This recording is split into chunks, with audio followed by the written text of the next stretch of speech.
tastes like candy. He never wanna play me. Blaise Moet with the name me. And I'll never let no bitch shake me.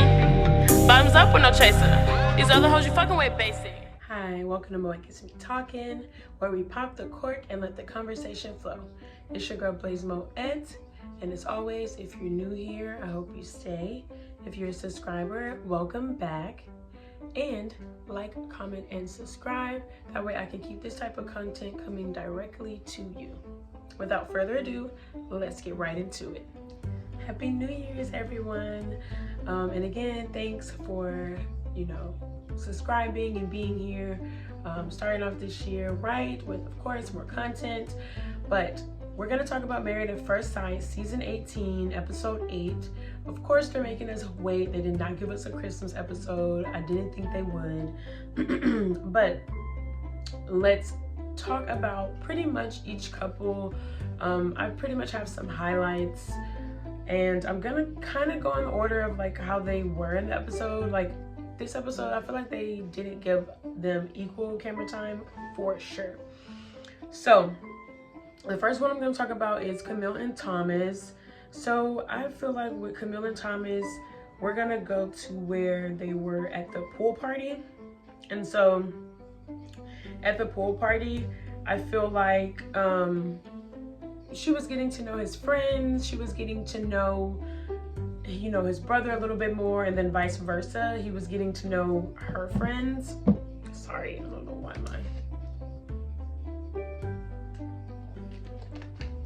Whew.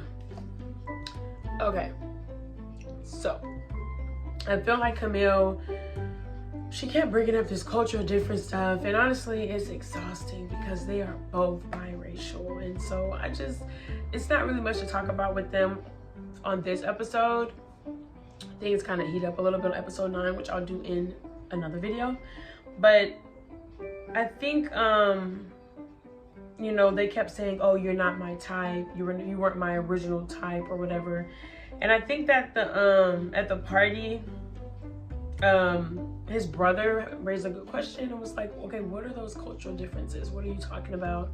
And so Camille was like, I think it's because, you guys are known to go to certain bars that are known to have racial disputes and this and the third. And honestly, her support and her answer to that question was really weak. I feel like she doesn't even really know what their cultural differences are. I feel like she just keeps saying, oh, it's this thing, and she's not really able to like articulate what the difference is. And then they just kept going back to the fact that, oh, you've just never dated somebody like him. Tom is who he is, and you're used to different type of guys, but that doesn't mean in this instance it's a cultural difference. I think she's like forcing it with that, So the next thing is in the episode with Camille and Thomas is they were just in the kitchen when she was meal prepping. They were talking, and he was like, so what, do you think that's a red flag? Like, you keep bringing up it's a cultural difference, this, that, and the third, that you can't really explain. Is that a red flag? And she's like, no, it's not a red flag. It's just a thing. It's just a thing. So it was just a little, basically she's not really able to articulate what it is that she is not feeling from him. She's really not able to. And then, before that, he had asked, he had just told her, I think you would have dated light-skinned guys because you're light-skinned. And she's like, huh? Where would you get that from? And I'm like, that's not that far-fetched to think. Sometimes people who are the same skin tone just date people who have similar skin tone. Like, I don't know. She was making it seem like he was just so crazy for thinking that she used to date light-skinned people. But anyway, nothing much really going on with them, genuinely. Like, this episode, they barely got any camera time. So moving on, we're gonna go ahead and talk about Carla and Juan. Again, they were barely on the episode too. So one thing that I like to highlight is that Juan said he likes cleaning toilets. I thought that was so awesome. He says his favorite room to clean is like the bathroom. And Carla was like, her favorite room to clean is the kitchen. So I'm like, look, y'all got it figured out. So they were getting ready for the party. So he was cleaning up and then she was cleaning up. And so they did like a toga thing, which I thought was like so cute, super cute. And Yinka, his outfit was definitely everything. Like, he came in there on point. So when they pulled Juan to the side, you know, they were like, you know, just kind of trying to get to know him a little bit more. And I don't know, I feel like Juan is not super affectionate, which is going to come up a little bit later too. And I feel like Carla's kind of like expressed that to her friends. And so the type of questions they were asking him were like trying to get him to like kind of lean into why he's not that way, which they'll get into later. And so I feel like, you know, Carla's friends are like, they know that she is all super lovey-dovey, touchy-feely, da-da-da. And so I feel like Carla is like expressing to them like, oh, he feels like a cousin. It's not really like much romantic happening there, you know? Like, I feel like that's where they were trying to get a feel of like where he's still with her. And so when it comes to Carla at the end of like Carla and Juan, when they were like talking in the bedroom, that's kind of what happened, is that she was like, oh, you're not really affectionate, basically. But she really asked him first. She's like, what's your love language? But she only really asked him that so she could tell him what hers was. And I wish she would have started that better. I wish she would have just came to him and said, hey, this is how I like to be loved, such and such. And then she could have asked him, hey, so what's yours? So it's like, when she asked him first and he told her what his was, she kind of got defensive and was like, I want to know what yours is, not your parents. Because he mentioned like, I like acts of service. He didn't say acts of service, but that's really what he meant. He was like, doing stuff for each other. Like, you do stuff for me to make my life easier. That's literally what he said. And he was like, yeah, that's what I seen my mom do for my dad, blah, blah, blah. That's how and then Carla got really defensive and was like, not your parents' love language, what's yours? And so I don't know, I just thought she wasn't very open to the conversation, even though she brought the conversation up. And I think that a lot of times in her, like, people can be like, oh, I want to ask him so I'm not assuming, but you really only asked so that way you could tell them like what yours is, you know? Like, she really just wanted to tell him, hey, I feel like you should hug me more, cuddle me more, this, that, like, that's how I feel. And he told her, oh, that's just not how I am. And basically he was like, I'm not really an affectionate person. And so I don't know, I feel like she was just kind of turned off because he was just being honest with her, like, I get what you're saying, I'm not like that, I'll work on that, but that's just not how I am. And so that was it for them. Honestly, that's that on that. They don't really have much more to talk about. One thing to touch on when he was talking with the friends was that they were like, oh, you should compliment her more, which is like, girl, Carla, what do you want? Your freaking ego stroke? Or do you want a husband who's gonna help you and support you and, you know, teach you to do, like, what do you want? You know, it kind of sounds like you want somebody who like lives and breathes you all the time. And it's like, girl, y'all are both very much independent. He's not that type to just be like all up your ass all day, you know? That's kind of what it gives. Carla needs somebody to continuously give her that, you know, feeling of, oh, she's wanted, she's needed, she wants that affection, which is cool, but a lot of it does come from her childhood where she was like, she didn't really get that growing up. So, I don't know. Something to work on. Cola, my Doberman, you're leaning on me extremely hard right now. Okay, so now the next couple is gonna be Michelle and David. So when it started with this episode, I feel like David was like, hey, what's like the best way for us to communicate? And, you know, our schedules, because I work overnight and you're in the day. Go lay down, mama. Go, lay down. And so he's like, so let's communicate, you know, like, what's the best way? And she's like, I don't know.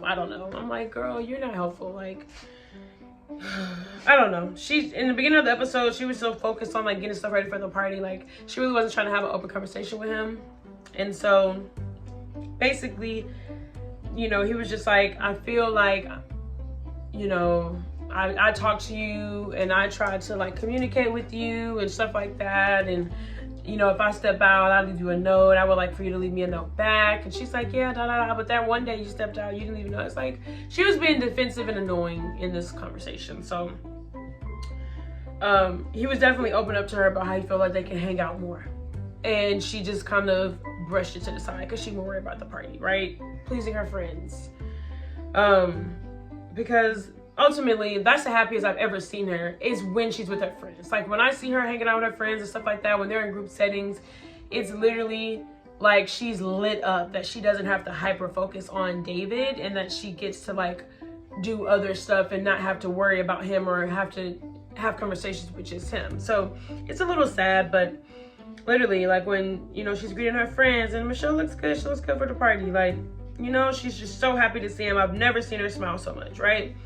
So then here comes David's friend, which I love him and his friends. Like, I feel like his friends really know him and know his heart, and they really be vouching for him. Like, yo, you're not about to just dog my man out. You know what I mean? You're not about to dog my man out like this. Like, yeah, whatever. He live in the basement apartment under his parents' house, but he's not no brokey. He's not no brokey, okay? If he wanted this apartment, he could get this apartment. Like, he's just wanting to, you know, move into a home and buy a home with someone that he is in love with, his wife. You know, like, his friend was really vouching for him when,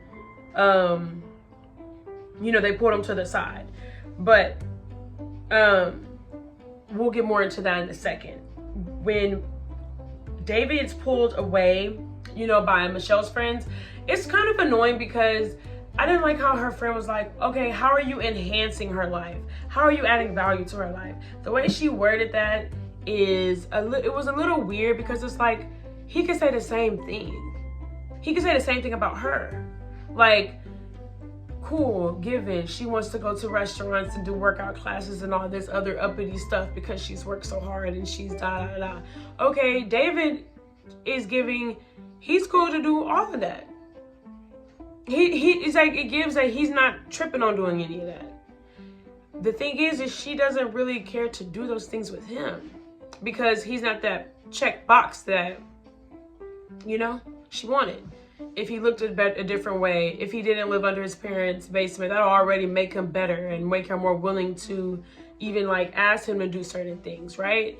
So I feel like David is just there, ready, willing, open, understanding, down for whatever, and she is just not trying to do anything with him because she already is turned off by him because he lives in his parents' basement. Like, it just always goes back to that. And so when he was sitting with her friends, they were like, yeah, so how are you enhancing her life? How are you making her better? Well, he's being a great husband. He's being loyal. He's being supportive. Like, you know, this is what we've seen so far, you know, just based on what he's distributing so far. He's trying to communicate, how can we hang out more? I work overnight, whatever, you work during the day. What can we do to make sure we see each other more? You know, I don't want to wake you up. You don't want to wake me up, but what can we do? She ain't trying to hear that. So then let's go to when Michelle's talking to his friend in the room, and then it goes back to the same thing. She's like, I didn't want to be with anybody who wasn't going to be my lifestyle. It's this whole lifestyle thing that she's assuming David cannot meet because he's in a basement apartment. And it's so weird because it's like, she's just assuming he can't meet this, but she's never even given him a chance to show whether or not he can. And that's why it's so annoying. It's like, this is what I want, but you're not even giving an opportunity to do what you want. So it's weird. She's very just standoffish and closed off. And so I think that's another thing that I want to talk about too before we get into that, was Michelle's sister was like, oh, we didn't grow up like how you did, how your parents are together for 26 years. David's grandparents have been together for 58 years. And so Michelle and her sister, their parents got divorced, they got remarried, like their dad got remarried twice. Like, they've just seen a lot of like divorce and like people not staying together and stuff like that. So that's why her wall is up super extra. Get it. Totally empathize with you. However, you signed up for Married at First Sight. So you need to be open and in a short span of time. It's a short span of time, you know? Like, you can't just be taking on these 8 weeks or whatever just to try to open up. You need to be ready, willing, and open to get to know this person. And so Michelle's not that. The fact that her sister said that, I'm like, this is not the show for you, Michelle. You should have went on Love is Blind, where you can actually get to know a person without seeing them. And then from there, like, you shouldn't have signed up to not know a person and be married to them. I humbly apologize. This was not the right show for you, Michelle. It wasn't. It's okay though. But this was not your show. You totally should have did Love is Blind. Because you are not even giving this man a chance to get to know you or yourself to know him. So you would have been better talking to a wall. Literally. So moving on. When Michelle's talking to David's friend, she brings up the lifestyle aspect. Again, she's not giving him the chance. And so I really love how he humbled her. He was like, look, how much you paying? You know what I mean? For your apartment, right? How much are you paying for your apartment? And so she's like, oh, about $2,350. And he's like, oh, wow, that's crazy because I own and I'm paying $1,500 a month. And so he was basically schooling her like, you are stressed about him not renting something expensive because you're in the city and you worked hard and you've been in this apartment for 9 years. He's like, I feel like that's a waste because you're renting and it's a loss. There's nothing that you're getting out of renting. And if you're in the hole, you're in the hole. He's like, I pay a mortgage that's less than yours, and less than what you pay for an actual house that I own, that I built equity on. I continue to invest in myself. Like, he was literally like checking her, and all she could do was just shake her head like, And so he's like, try to see it from his perspective. He doesn't think it was just wise to run out and just be in the hole. I'm sure he's paying less than $1,000 in that basement apartment. So like, he can save way more to get himself in a better position than you. You save up, but girl, you still in this apartment for 9 years. So that's what he was literally telling her. And so he was basically like, look, I get it. Y'all come from different places, yada, yada, yada, but you signed up for this. And how much longer do you think you can keep rejecting him before he shuts down? And so I love that David's friend was vouching for him straight up. So then we go into when David is like, you know what? You did all this stuff for the party. You hosted a great party. You made a great charcuterie board. So I want to pay it back forward by making you a dinner. And so she offered to help. He's like, no, you sit down. You got it. I appreciate you. You know, it's just being really nice.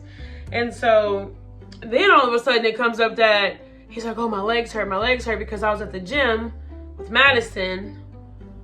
And she got me on these leg days and my legs hurt so much. And I don't know, he just kept kind of talking about it a little bit more. Michelle's face was a little like, And she's like, oh, so you just be going to the gym with Madison? He's like, oh yeah, like I ran a tour before there. And then, you know, she had mentioned something that my legs were little or something. And so we started doing leg days together. Are they trying to paint this picture that him and Madison are cheating at the gym? Because you know that there's going to be a couple. Like one person from two different couples are gonna like so-called have an affair, which has been never done in Married at First Sight history ever, which is crazy and messy. But is that what they were trying to insinuate with David when he brought that up? And then when they show her face, like her face kind of looked like a little uncomfortable. Like, you didn't tell me you're going to the gym, whatever. Because he goes to the gym before work and he works overnight, so that makes sense why he's there. But I don't know, Madison, why you working out at the gym at night with this other man and not Alan? I don't know. It's a little weird. And so in the end, he made her a really good dinner. She told him, continue to be yourself. You know, that was a really positive moment in the episode for her. She's like, look, just keep continuing to be you. You know, so far, you know, she's like, basically, I'm going to eventually get there. But keep being you. And then she enjoyed his food. She loved the chicken. Chef's kiss to the potatoes. It was, you know, a really good ending in this episode for them. The whole lingering thought is, late night gym sessions, leg days. So Madison teaching you how to squat. I don't know. I just think that, I really hope that it's not David and Madison. Would it surprise me if it's David and Madison? Absolutely not, because David's been getting rejected by Michelle, and Alan ain't Madison's type. David low-key is. So, just saying. So now we're gonna go ahead and go to Madison and Alan. Actually, they weren't in the episode much. Madison was extremely, you know, I think she was really nice in this episode. They went to a class together, a workout class together, and she was like, oh, I love that he's working out and pushing his stuff, da da da. He did bring up to her that he would want to do more things outside of just the regular routine workout, da da da, which is gonna come up again later. Like, Madison is like, oh, Alan, you know, leave the house, blah, blah, blah. She threw him a surprise party. Fast forward. Because this is where we gonna get to the real nitty gritty. Where kind of things are starting to like wheels are starting to turn a little bit. When Alan is sitting with her friends, you know, when they be, you know, separate conversation, he's just with her friends. He's like, you know, the one thing I do like is that we have a routine together, da da da. We work out, we go to the, you know, gym together, we go to workout class together. We eat together here in the house. Like, he's basically saying, like, every time Madison popping out outside, she's with her friends. And she doesn't even invite him. So it's like, are you trying to hide Alan? Are you ashamed of how he looks? And you don't want him to be around your circle, your group? I don't know. It's just giving a little odd. Like, it's like she's just keeping him in the house, you know? That's what it's giving. And so it made me wonder even more about what David said, how he's working out with her late at night. Like, when Madison's telling Alan she's going to hang out with her friends, like, how do we know she's not going to the gym to hang out with David? Because David does work overnight. Is he really going to work overnight? So, yeah, this episode was really trying to be really, like, leave the door open for certain things. So, with Madison and Alan, there's not much really there to it. Now we're gonna go to Imam and Mikichi. And so with them, I feel like with them it's like a little because in the beginning of the episode I feel like Ikichi was being weird when MM was like, oh, I got tacos, I never knew how to make fish tacos, da da da, I just ordered it, I don't want to kill nobody, da da. He's like, oh, well, I could have made the tacos. And she's like, oh, I didn't know you wanted to make tacos. And he's like, oh, I could have made them. And she's like, oh, well, if you told me that you wanted to make them, I would have made sure you had everything you need to make them, right? And he's like, oh, well. And then she was like, did you express that? Did you say that you wanted to make the tacos? And he's like, oh, no, I didn't say I wanted to do it, but I could have did it. Why are you acting like a woulda, coulda, shoulda? What was the point of that? What was the point of bringing up that you could have made the tacos, but then also bringing up that you don't want to make the tacos? There was no point. It almost was like he was being shady at the fact that she just ordered the tacos. Like, dude, like, he was being so weird this whole episode. This is the start of him being exactly what I said he was gonna be.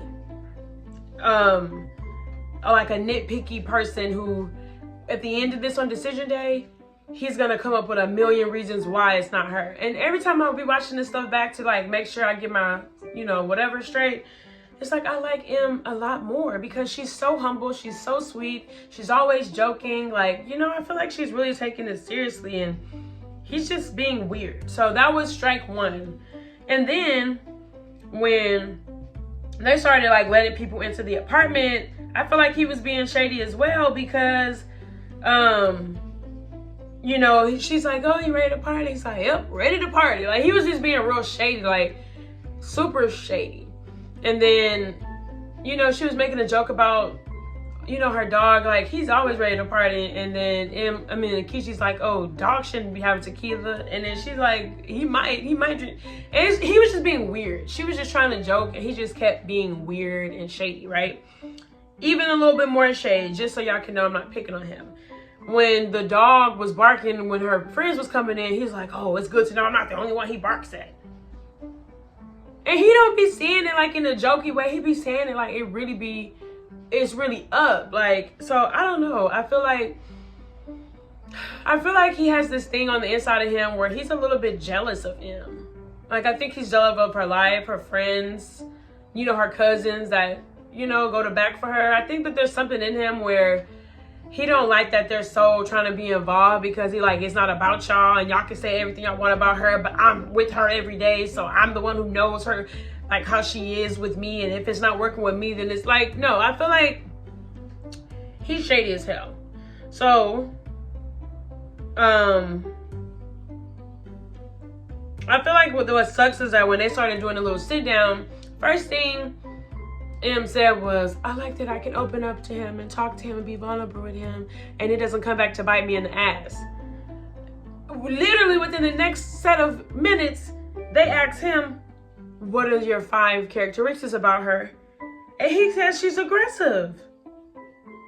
And so it's like, damn, literally what she just said, she kind of feels like a little messed up about, because she's like, dang, I just said that I could open up to you and not have it like come back and bite me in the butt.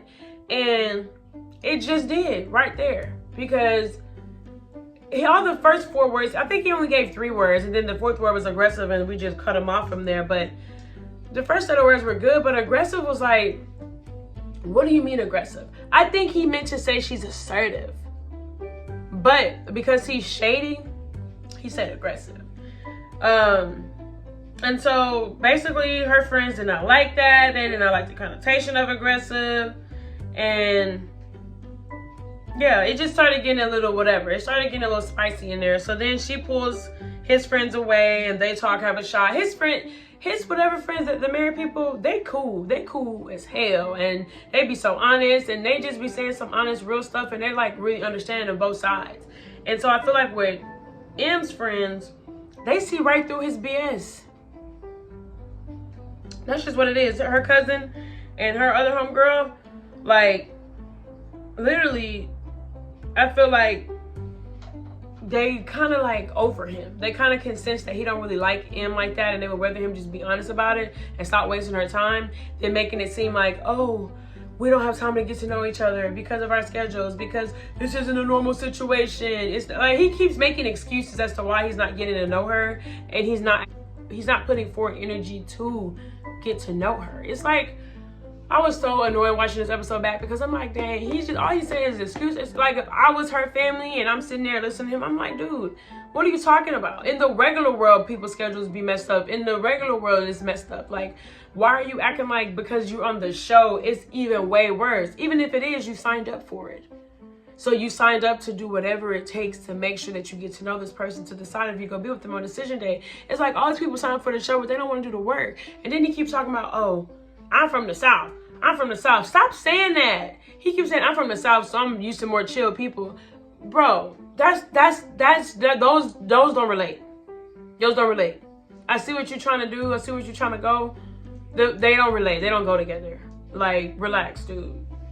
He makes it seem like because he's from Houston, Texas, and she's from Chicago, that he's just so much different than her, and he's so much more chill because of that. No, you're just calm and kind of fragile, honestly. And that's what her cousin, Cola, hey, lay down. Get from by the window.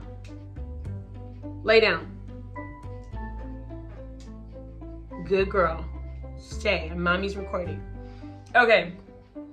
So, basically, her cousin is like, well, maybe she being aggressive because you being too calm. Maybe she got to be aggressive because you not doing that. And so, I don't know. I feel like her cousin has valid points.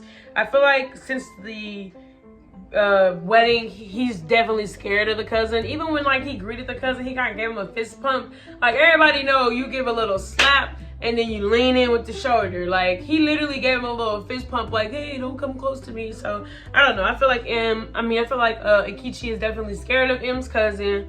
And I feel like M's cousin would beat him up, honestly. So, I feel like he really go to back about his cousin because he knows that she's a good person.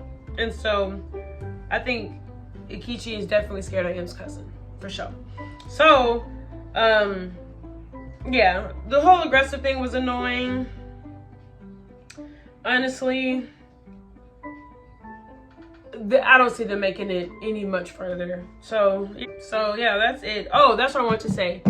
Basically, as of now, Camille and Thomas still have a chance. Carla and Juan, I don't see making it very far. Michelle and David definitely don't see making it far at all. Madison Allen, not a chance. Something fishy is going on with them. We'll just gotta wait and see how it plays out. And then Em and Akichi, definitely not. I don't see it. And because I've already seen episode 9, I'm even more like feeling that way. So that's it, guys. That's all. If you're here with me, then obviously you like this video. So thanks for watching Moet Gets Me Talking, where we pop the cork and let the conversation flow. As always, like, comment, and subscribe so I can keep this type of content coming. And Happy New Year's. I hope everyone had a great New Year. I hope everyone was safe. They got to spend time with their family. What's going to be coming up within this year is definitely, again, Love is Blind is coming out in February. I'm going to be doing episode reviews of that. And then also I'm going to start touching on some modern topics. So please, if y'all have anything that y'all want me to talk about, whether it's all this crazy stuff going on in the music industry, or even just what just recently happened over there in New Orleans, how a truck just like drove into people, which is crazy, right? For New Year's, crazy.